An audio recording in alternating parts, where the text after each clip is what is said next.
सभी भाई बंधुओं को मेरा नमस्कार। आज मैं आपके समक्ष एक बहुत ही गंभीर मुद्दा है उत्तराखंड पब्लिक सर्विस कमीशन में उसको आपके सामने रखना चाहता हूँ। ये मुद्दा है ओवरलैपिंग ऑफ रिजर्वेशन को लेकर जो उत्तराखंड पब्लिक सर्विस कमीशन में किया जा रहा है, और ये एक ग्रेव इनजस्टिस है काफ़ी कैंडिडेट्स के साथ। तो आज मैं इस मसले पर चर्चा करने वाला हूँ। सबसे पहले मैं आपको थोड़ा बताना चाहूँगा कि मुद्दा है क्या ये। तो हमारे जनरली जो भी मतलब यूपीएससी हो, यूनियन पब्लिक सर्विस कमीशन या Uttar Pradesh public service commission, उसमें एक रूल होता है जो कि एक सुप्रीम कोर्ट की जजमेंट के ऊपर है कि अगर किसी बंदे ने किसी भी स्टेज में कोई भी रिलैक्सेशन लिया है, चाहे वो एज के फॉर्म में या फिर मार्क्स की फॉर्म में, प्रीलिम्स पे या मेंस पे, तो फिर वो आगे फर्दर स्टेज में या फाइनल मेरिट में अनरिजर्व कैटेगरी के में अपॉइंटमेंट के लिए हकदार नहीं रहेगा। वो सिर्फ अपनी कैटेगरी में ही फाइट कर सकता है। But Uttarakhand public service commission में क्या होता है, जैसा आप देख सकते हो कि अपोजिट ही फॉलो होता है यहाँ पर, जो कि EV Deepa versus union of India के बिल्कुल अपोजिट है। अच्छा, अब ये मेंशन कहाँ पर है इसको देख लेते हैं। ये उत्तराखंड की परिनियमावली है, यही हमारी बोन ऑफ कंटेंशन है इसमें। तो इसमें ये लिखा हुआ है क्लियरली कि प्रारंभिक परीक्षा जो होगी वो एक क्या कहते हैं सिर्फ छटनी परीक्षा है, और जो ये प्रारंभिक और स्क्रीनिंग परीक्षा में उनके सफल हुए श्रेणी उपश्रेणी की गणना मुख्य परीक्षा अथवा अंतिम चयन परिणाम के दौरान विचारित की जाएगी। ये बोल रहा है कि उनकी जो भी मतलब उन्होंने फ़ायदा ले लिया है वो आगे काउंट नहीं होगा। मतलब वो आगे चलकर भी प्रीलिम्स की कैटेगरी से क्वालिफाई करने के बाद भी मेंस में अगर ज़्यादा मार्क्स ले आते हैं अनरिजर्व से, तो वो अनरिजर्व की सीट ले सकते हैं। तो ये मुद्दा है इसमें।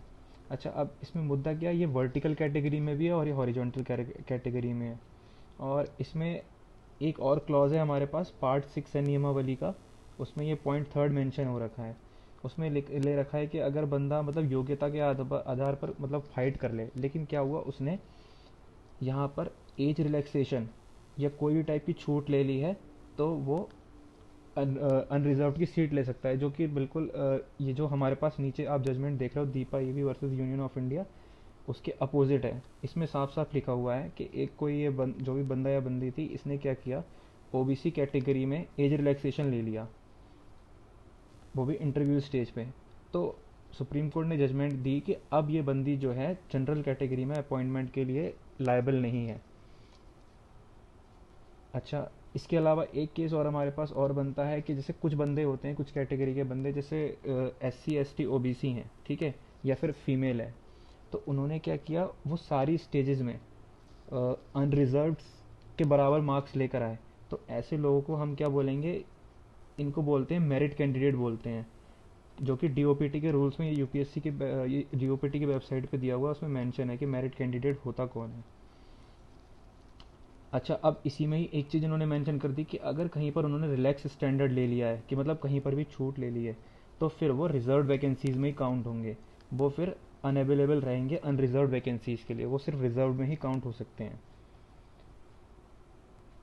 अच्छा, फिर अभी इसके लिए ना मैंने कुछ प्रूफ्स ही निकाले हैं कि उत्तराखंड में खेल कर क्या रहे हैं, तो इसको भी हम एक बार देख लेते हैं। जैसे अभी यहाँ क्या हो रहा है, ये आप देख सकते हो अलग अलग, ये प्रीलिम्स की मार्क्स की कट ऑफ है, ये मेंस की मार्क्स की कट ऑफ है। तो अभी जैसे मैं एक इसमें एग्जांपल लेना चाहूँगा, जैसे एक बंदा है यहाँ पर, इस बंदे ने क्या है यहाँ पर, ये अजय लिंगवाल करके है, इसने जो ये क्वालिफाई किया है, ये 96.5 पे प्रीलिम्स क्वालिफाई किया था, और इसके बंदे के अनरिजर्व्ड के भी मार्क्स थे 466.3 थे, जो फाइनल से भी ऊपर थे। तो ऐसा बंदा तो अनरिजर्व्ड में ही है, क्योंकि ये डिजर्व करता है, क्योंकि इसने सारी स्टेजेस पे क्वालिफाई किया है अनरिजर्व्ड वाली को। लेकिन अभी हमारे पास कुछ, अब यूकेपीएससी क्या कर रहा है इसमें नौटंकी। अभी आप देखो, जैसे ये मुदित आर्या का एग्जाम्पल है इसमें। ये भाई साहब ने क्या किया, प्रीलिम्स जो क्वालिफाई किया वो SC कैटेगरी से किया, ठीक है, और इन भाई साहब को क्या मिल गया, यहाँ पे अनरिजर्व्ड की सीट में जंप कर गई है। तो ये कहीं ना कहीं ये हुआ ना, इन्होंने हॉरिजॉन्टल रिजर्वेशन था, अपनी श्रेणी से निकलकर दूसरी श्रेणी में घुस गए। तो इससे क्या हुआ, जो मेरिट कैंडिडेट थे उनका नुकसान हो रहा है इसमें। जबकि कायदा क्या कहता है, जो रूल्स क्या कहते हैं, जो ई विदीपा वर्सेस यूनियन ऑफ इंडिया या राजेश धरिया वर्सेस आरपीएससी ये कहता है कि आप ऐसे आपने एक बार अगर फ़ायदा ले लिया उस कैटेगरी का तो आपको उसी में ही रहना होगा। अब यहाँ पर क्या हुआ, कोई बंदा होता है you R D F F का, तो वो फ़ायदा लेता है इस चीज़ का, लेकिन क्या हुआ, उसने उसकी सीट काट दी, जबकि वो पहले से एक बार रिजर्वेशन ले चुका है और फिर से रिजर्वेशन ले रहा है, तो इसका मतलब डबल रिजर्वेशन ले रहा है, कहीं फिर तो नुकसान हो रहा है इसमें काफ़ी दूसरे कैंडिडेट्स का। अब ऐसे ही इसमें एक ये बंदे हैं राजीव नयन नौटियाल, इस वाले में इन्होंने क्या किया, भाई साहब ने ओबीसी से प्रीलिम्स क्वालिफाई किया और जनरल कैटेगरी से 462.7 लिया है।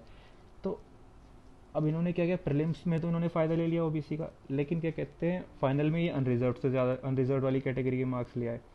और यहाँ पर इन्होंने जो सीट ली वो जनरल की ले गए, जबकि कायदे में होना चाहिए था कि अगर ये ओबीसी में आए हैं तो ये ओबीसी में ही रहते हैं।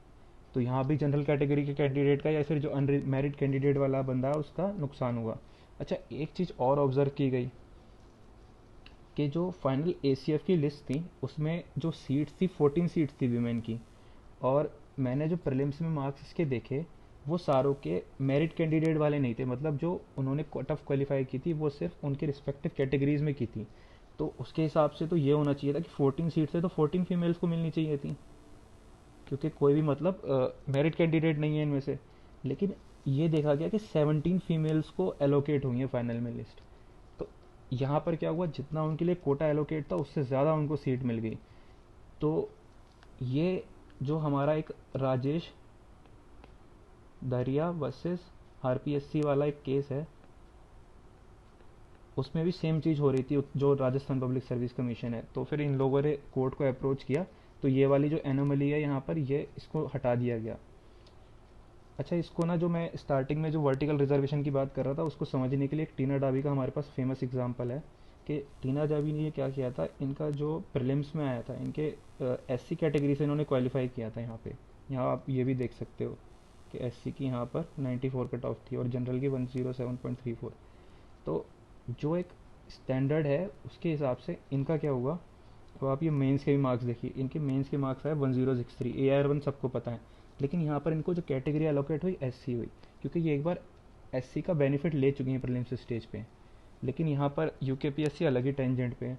तो जितने भी मेरिट कैंडिडेट हैं मैं उन सबसे ये कहना चाहता हूँ कि इस इशू को समझिए और अपना हक मत मरने दीजिए, आगे आइए और हमारी मुहिम से जुड़िए, हमें सपोर्ट करिए, क्योंकि ये जो हमारा केस है वो एक ही हियरिंग में लग जाएगा और इससे हम अपना भविष्य भी सेव कर सकते हैं। तो आप आइए, हमसे जुड़िए और इसका जल्द से जल्द निवारण करते हैं।